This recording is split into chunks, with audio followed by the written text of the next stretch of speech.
It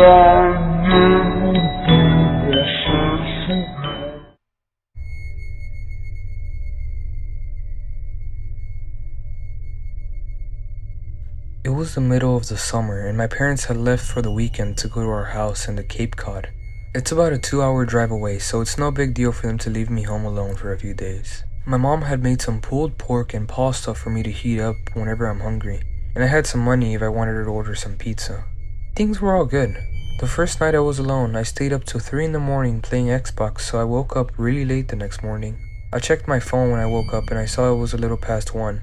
I had made some plans to play some street hockey with my friends at 3, so I threw myself out of bed and stumbled into the shower. I take really long showers, so when my parents were gone, I go mental. I was in there for about 45 minutes on my phone scrolling through Reddit, Twitter, and whatnot, when I heard my front door open. The bathroom is directly up the stairs from the back door, and the thing is pretty loud when it opens and closes. I immediately froze, since obviously I was supposed to be home alone. I waited for about 2 minutes, ears trained in trying to hear anything else. Nothing. I figured it was just the wind or maybe my parents were home early. So I turned off the shower, wrapped my towel around myself, and slowly walked downstairs to check it out. I can't see into the kitchen when I walk down. Even though my house is really old, each step on the stair makes a super loud creak. I still took my time and tried to be as quiet as possible. I probably took about 45 seconds walking down all the 12 of the stairs. So when I get to the second to last stair, right before I see around the corner into the kitchen, I take a little breath to compose myself. In my mind, I knew I was being stupid. There obviously wasn't anything in my kitchen. There's no way I wouldn't have heard another noise, and there's no reason for them to still be in the kitchen, even if they are burglars or something in the house. After sort of mentally chastising myself for being such a wuss, I sort of chuckled to myself for being so stupid and just normally walked to the last 2 stairs and turned the corner into the kitchen. Standing about 2 feet away from me in the middle of the kitchen is a man staring at me, perfectly still with a massive smile across his face, just staring at me. The thing I remember most vividly wasn't his face or his smile, but his arms. They weren't just at his sides. He held them in the strangest, most abnormal position I've ever seen. He had rotated them to the point where they were almost completely reversed, as well as lifting them up and a little behind himself. I don't know why I remember this so much, but it's just the most demonic, abnormal position I've ever seen. Honest to God, I think I almost had a heart attack right there. Looking back, I can realize how fucking creepy the situation was. But in the moment, I just took a step towards him and punched him as hard as I could in the jaw. The second I connected, I beelined up the stairs, dropping my towel in the kitchen with my heart beating out of control. I fucking sprinted into my room and locked the door behind me. I quickly put a chair against the doorknob like you see in the TV. Almost without thinking, I immediately called 911 and nearly in tears told the operator what happened. As I sat on the floor of my room in practically the fetal position, staring at the door praying that a cop would be here soon, I noticed the light coming from the gap between the door had stopped. This fucker was standing outside my door. There's no words to describe the feeling I had. I was paralyzed with fear, watching the shadow across the bottom of the door shift in tiny ways. I stayed balled up, staring at the gap, praying the man would go away for what seemed like an hour. All the while, the 911 operator was asking, "Hello? Sir? Sir, are you there?" I didn't want to make a noise, and even if I wanted to move my arms to bring the phone to my mouth, I don't think I could have. Eventually, the light returned to the gap and I heard the faintest of footsteps, slowly creaking the wooden floorboards as he walked down the hall. It was silent for a minute, as I just sat there crumbled up, unable to speak. The sound of 2 officers entering my house, I finally felt safe. I opened the door to the 2 of them standing there. I almost cried. Nowadays, my parents don't ever leave me alone. Thank God.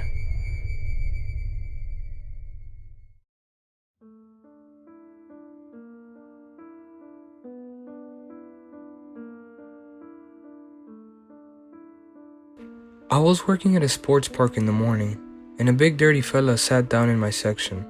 He had shoulder length, wild hair, and dirty torn clothing. You know, typically loony garbage. But I'm a good waitress. I don't plan on treating him any differently than any other customer. So I greet him, and I'm instantly hit with the smell of garbage. I grew up neglected and abused, which is important for a few reasons, some of which will come into play later. Even though the smell of this man was skyrocketing my anxiety, I treated him well. I figured he was down on his luck. He came in on all-you-can-eat taco bar day and stayed for 5 hours, so I figured he hadn't eaten much lately, which struck a personal chord with me because our parents didn't feed us, and we often went days without food. I felt so sorry for him, so I went above and beyond when serving him. He obviously appreciated it, and he left. Nothing unusual. He returned the next week and requested me. This time he had brought some emails he printed out between him and his ex, and asked me if I could read them and explain some of the things his ex said since I was a girl. I told him I would read it when I wasn't working, which I had no intention of doing, and I took him and shoved them in my purse. From the emails I could see his name was Steve. He later asked what days and shifts I worked, and lied through my teeth. He started asking other personal questions too, and I'm used to this. I've waited tables for 8 years at this point and dealt with a fair bit of creepers, so I have a whole fabricated life story on deck designated to deter any funny business. I remember that the only true thing I ever told him was that my sister worked at Subway, and I accidentally mentioned her name. I remember vividly because I had a strong gut feeling that I shouldn't say it.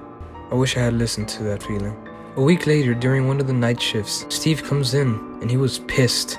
He demanded to know why I wasn't working when I said I was. I said I had traded a lot of shifts recently. Steve got super close to me and exclaimed that I better be here next time, and he left. A cook told me that he had seen the guy sleeping in his car in the parking lot that morning, and he had seen the same car parked in the lot several times when he had left at night. He knows it was the same car because it was filled with trash.